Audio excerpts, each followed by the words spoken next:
La justice britannique autorise en appel l'extradition de Julian Assange vers les États-Unis. La Haute Cour de Londres a annulé vendredi 10 décembre en appel le refus d'extrader vers les États-Unis le fondateur de Wikileaks. Elle ouvre ainsi la voie à l'extradition de Julian Assange que Washington veut juger pour une fuite massive de documents.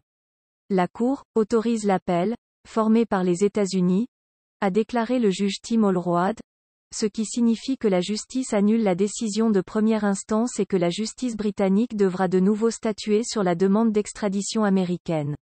Incarcéré dans une prison de haute sécurité près de Londres, Julian Assange avait été arrêté par la police britannique en avril 2019 après avoir passé 7 ans dans l'ambassade londonienne de l'Équateur où il s'était réfugié alors qu'il était en liberté sous caution. Il craignait alors une extradition vers les États-Unis, ou la Suède où il faisait l'objet de poursuites pour viol depuis abandonné. Lors de l'audience en appel au sujet de son extradition, qui s'est tenue sur 2 jours fin octobre, les États-Unis ont cherché à rassurer sur le traitement qui serait réservé aux fondateurs de Wikileaks.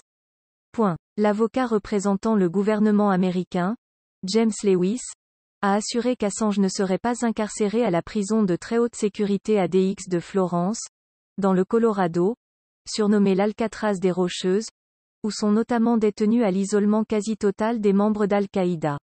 Le mois dernier, Stella Morris, la compagne de Julian Assange avec laquelle il a eu 2 enfants lorsqu'il était reclus à l'ambassade d'Équateur, a annoncé que le couple avait reçu l'autorisation de se marier à la prison de Belmarsh où l'Australien est détenu. Il a également reçu le soutien d'une 40aine de députés français de tous bords qui ont plaidé pour que Julian Assange puisse bénéficier de l'asile politique en France.